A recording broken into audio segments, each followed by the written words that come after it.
Hi అండి, welcome back to my channel Vijaya. ఈరోజు నేనైతే బిర్యానీ చేస్తున్నాను. నెయ్యి వేసాను, ఓన్లీ గరం మసాలా, ఉల్లిపాయ, టమాటా, పచ్చిమిరపకాయ అవి వేసి నెయ్యి కొంచెం వేసాను. దాంట్లో బిర్యానీ ఆకు అవన్నీ వేసేసి వేపుతున్నాను. ఓన్లీ గరం మసాలా అండి, అవి బిర్యానీ దినుసులు అవన్నీ వేసి అయితే నేను వేపుతున్నాను. ఈరోజు ఎందుకు అనుకోకుండా చేయాలి అనిపించిందండి. చికెన్ తెచ్చారు. చికెన్ తెస్తే సరే ఓన్లీ రైస్ ఏమి వండుతాంలే అనేసి ఇంట్లో అన్నీ ఉన్నాయి. ఇంకా సర్లే అన్ని మసాలాలు ఇంట్లో ఉన్నాయి అనేసి ఇంకా కొంచెం బిర్యానీ రైస్ కూడా ఉన్నాయి, ఎప్పుడో తెచ్చినవి ఉన్నాయి. సర్లే సింపుల్గా చేసేద్దాంలే అనేసి నేనైతే మొదలుపెట్టాను. కూర వండేసేసానండి. చికెన్, నాటుకోడి చికెన్ అయితే వండేసి అప్పటికప్పుడు ఓన్లీ ఉత్తి రైస్ ఏమి వండుతానులే అనేసి స్నానం చేసి అవన్నీ రెడీ చేసుకుని అక్కడ పెట్టి స్నానం చేసి వచ్చి ఇక బిర్యానీ చేద్దామనేసి అప్పటికప్పుడు అనుకొని చేస్తున్నాను. కొత్తిమీర, పుదీనా అవి అన్నీ ఇంట్లో ఉంటాయి కదండి మనకి, అందుకనేసి ఇంకా సరేలే ఒక పూటకే కదా అనేసి గబాల్ని ప్రిపేర్ చేసేసాను. చిటికలో అయిపోయిందండి. నాకు అసలు ఈజీగా చేసినట్టు కూడా అనిపించలేదు. బిర్యానీ అంటే హడావుడి, పనులు అవి ఇవి అట్లా ఏం లేదు, సింపుల్గా చేసేసాను. చాలా చాలా టేస్టీగా ఉంటుంది. మనం అట్లా అనుకోకుండా చేస్తేనే బాగుంటుంది. హడావుడి పడి ఇయ్యని బిర్యానీ అంటే పెద్ద ప్రాసెస్ అట్లా ఏం లేకోకుండా సింపుల్ అంటే సింపుల్గా చేసేసాను. మసాలాలు వేగుతున్నాయి, సిమ్ములో పెట్టి వేపుకుంటానండి. ఎప్పుడైనా సరే మసాలా దినుసులు నేను సిమ్ములోనే పెట్టి వేపుతాను. చక్కగా వేగుతాయి, హైలో పెట్టుకోకుండా హడావుడి లేకోకుండా సిమ్ములో పెట్టి అయితే వేపుతాను. నెయ్యి వేసాను కదా, నెయ్యి అయితే చాలా టేస్ట్ ఉంటుంది. అవిగండి వాటర్ కొలుస్తున్నాను నేనైతే. ఆ గ్లాస్తో ఒక గ్లాసు బియ్యమును కొంచెం వేసానండి, అంతే. ఒక గ్లాసు కొంచెం బియ్యం, ఆ గ్లాస్కి ఒక పావంతు. నేను అవైతే చూపించలేదు, కడిగి పెట్టేసేసాను.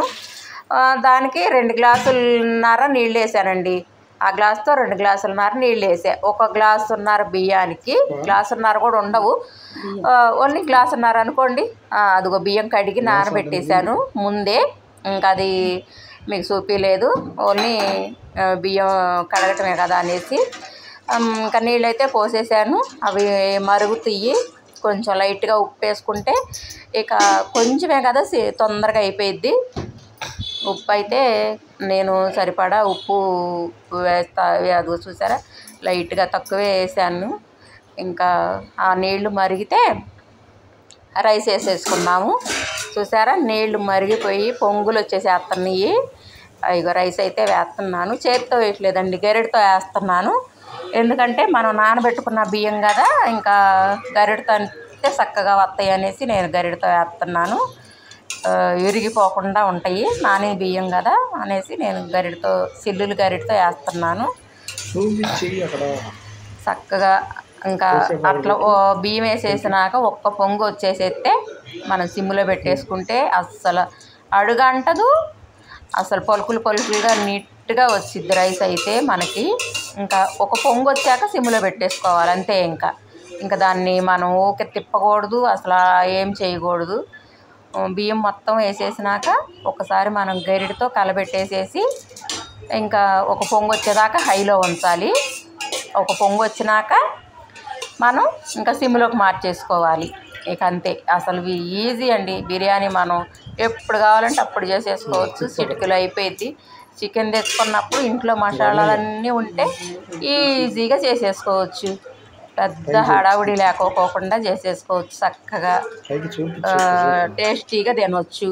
ఓన్లీ వైట్ రైస్ వండుకునే బదులు ఇట్లా చేసుకుంటే మనకి హాయిగా తినేసేయచ్చు ఒక పూటకి. చూసారా, పొంగు వచ్చేసింది. నేనైతే సిమ్లోకి మార్చేసాను. చిన్న పొయ్యి మీదకి, అవతల పొయ్యి మీదకి, చిన్న పొయ్యి మీదకి అయితే నేను మార్చుతాను.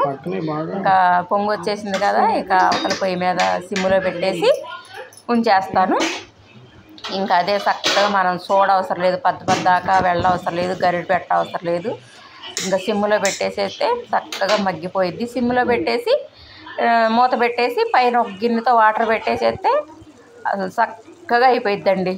పొడిగా వచ్చేసిద్ది, అడుగు పట్టదు, చక్కగా వచ్చేసిద్ది బిర్యానీ అయితే. మూత పెట్టేసాను. ఒక గిన్నెతో నీళ్లు పెడతాను.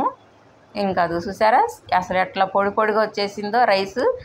ఒక మెతుక్కి అసలు అంటుకోకుండా చక్కగా వచ్చేసింది.